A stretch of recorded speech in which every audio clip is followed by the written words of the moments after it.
Kakinada rural మండలం వాకలపూడిలో కార్మిక దినోత్సవాన్ని పురస్కరించుకుని భవన నిర్మాణ కార్మికుల ఆధ్వర్యంలో భారతీయ జనతా పార్టీ కాకినాడ జిల్లా పూర్వపు అధ్యక్షుడు చిలుకూరి రామ్ కుమార్ పాల్గొన్నారు.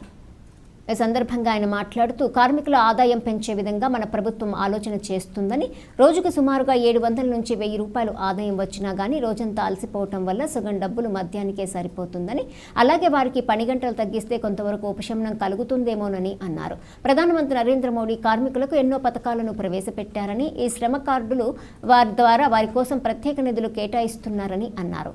కాకినాడ పార్లమెంట్ కన్వీనర్ రంబాల వెంకటేశ్వరరావు మాట్లాడుతూ కాకినాడలో కార్మికుల కోసం శిథిలావస్థలో ఉన్న ఈఎస్ఐ హాస్పిటల్ని 100 పడకల హాస్పిటల్గా నూతనంగా నిర్మించడం జరిగిందని, దీనికి పూర్తి స్థాయిలో నిధులు కేంద్ర ప్రభుత్వం ప్రధాని నరేంద్ర మోడీ సమకూర్చడం జరిగిందని, కాకినాడ రూరల్ ఇండస్ట్రియల్గా అభివృద్ధి చెందుతుందని, కాకినాడ పరిసర ప్రాంతాలతో పాటు బెంగాల్, మధ్యప్రదేశ్, ఒడిశా అనేక రాష్ట్రాల నుండి వచ్చి ఇక్కడ ఫ్యాక్టరీస్, అనేక భవన నిర్మాణాలలో పనిచేస్తున్నారని, వారందరి అభివృద్ధికి ప్రభుత్వం తగిన ప్రోత్సాహాన్ని ఇప్పటికే అందిస్తున్నదని, అలాగే వారికి వచ్చే వివిధ సంక్షేమ పథకాలను స్థానిక అధికారులు వారితో అవగాహన సదస్సులు ఏర్పాటు చేసి ప్రోత్సహించవలసిన అవసరం ఉందని రంబాల అన్నారు.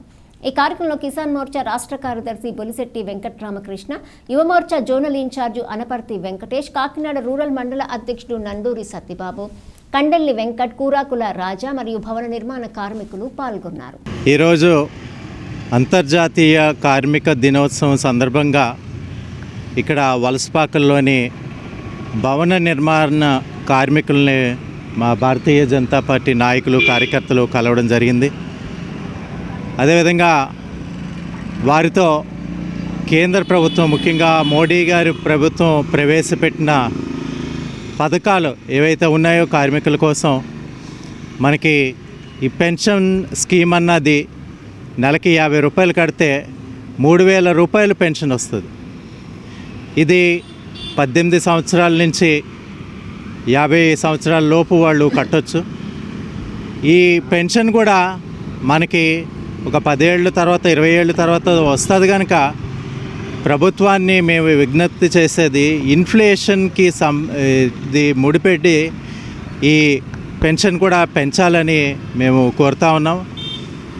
అదేవిధంగా ఇన్సూరెన్స్ స్కీమ్స్ కూడా ఉన్నాయి మన కార్మికులకి.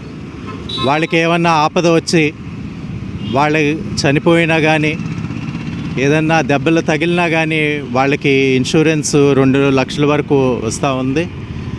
ఆ స్కీమ్ గురించి కూడా చెప్పడం జరిగింది. అదేవిధంగా ఈ పరిశ్రమ కార్డులు, లేబర్ కార్డులని ఈ కూడా కార్మికులకి ఇవ్వడం జరుగుతూ ఉంది. ఈ శ్రమ్ కార్డులు, ఈ కార్డులు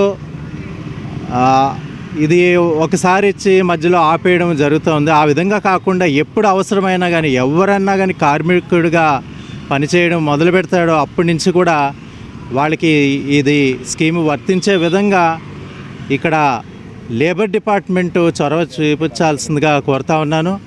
అలాగే లేబర్ డిపార్ట్మెంట్ ఏదో మేము ఉన్నాము అన్నట్టు కాకుండా ప్రోయాక్టివ్గా ఉండి ఈ లేబర్కి సంబంధించి సంక్షేమం జరిగే విధంగా వారు ఈ పథకాలని రచించడం కానీ, పథకాలు చేరే విధంగా కానీ ప్రయత్నం చేయాలని మేము వారికి విజ్ఞప్తి చేస్తూ ఉన్నాము. ఈరోజు శ్రామికుల దినోత్సవ శుభాకాంక్షలు వారందరికీ తెలియజేసుకుంటూ, వారు అసలు ఈ శ్రామిక వ్యవస్థ లేకపోతే ఈ భారతదేశం డెవలపింగ్ కూడా అవ్వేదానికి పూర్తి స్థాయిలో వీళ్ళ సహకారం ఉంటే కానీ ఏది కూడా ముందుకు సాగే పరిస్థితి లేదు. అందుకని ఏదైతే శ్రమపడి మనకి ఇల్లు కావచ్చు, ఒక ఫ్యాక్టరీ కావచ్చు, అనేక రంగాల్లో కాకినాడ రూరల్లో చూసుకుంటే అనేక ఫ్యాక్టరీలు ఉన్నాయి. బెంగాల్ నుంచి కావచ్చు, ఒడిశా నుంచి కావచ్చు, అదేవిధంగా మధ్యప్రదేశ్ నుంచి కావచ్చు, ఎంతోమంది కార్మికులు అందరూ కూడా వచ్చి ఇక్కడ జీవనం సాగించుకోవడానికి వారు వివిధ రకాల వృత్తుల్లో, పనుల్లో వాళ్ళు శ్రమను చూస్తుంటే ఓ రకంగా చాలా సంతోషం కలుగుతుంది. ఓ రకంగా ఈరోజు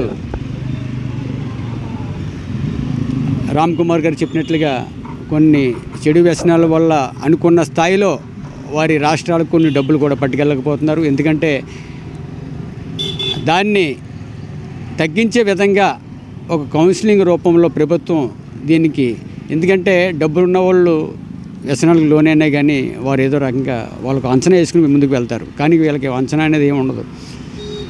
అంచేత దీని మీద ఒక అవగాహన ఈ ప్రభుత్వం చేపడితే మంచిదని చెప్పేసి మా ప్రభుత్వం, కూటమి ప్రభుత్వం, మేము ప్రభుత్వంలో ఉన్నాం కాబట్టి ఒక ఆలోచన చేస్తే బాగుంటుందని చెప్పేసి నా భావన.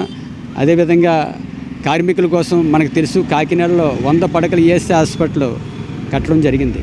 ఇది పూర్తిగా కేంద్ర ప్రభుత్వ నిధులు. శిథిలావస్థలో ఉన్న దాన్ని ఈ రోజున 100 పడకల హాస్పిటల్గా రూపుదిద్దుకుందంటే కేంద్రం నరేంద్ర మోదీ గారు సారథ్యంలో దాన్ని 100 పడకల ఆసుపత్రిగా చేయడం జరిగింది. దాంట్లో ఎవరికైనా సరే ఎటువంటి వైద్యం కావాల్సిన కార్మికులకి ఫ్రీ వైద్యం జరిగే అవకాశం కూడా కల్పించారు.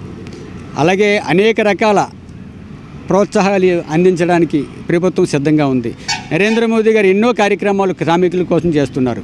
ఇవన్నీ కూడా అందిపుచ్చుకోవాలని చెప్పేసి దీనికి కూడా లోకల్గా ఉన్నటువంటి ఎవరైతే అధికార యంత్రాంగం ఉందో వారందరూ కూడా ఈ శ్రామికుల్ని గుర్తించి ఒక ఫ్యాక్టరీలకు కావచ్చు, భవన నిర్మాణాలుగా అక్కడికి కావచ్చు, వీళ్ళు ఉన్న చోటకి వారే వెళ్ళి మీకు ఈ పథకాలు ఉన్నాయి, కేంద్రం నుంచి ఈ పథకాలు వస్తున్నాయి అని చెప్పేసి వారు కూడా వీరికి అవగాహన సదస్సులు ఏర్పాటు చేసినట్లయితే వారికి కూడా మంచి లాభదాయకంగా ఉంటుందని చెప్పేసి ఈ సందర్భంగా తెలియజేసుకుంటూ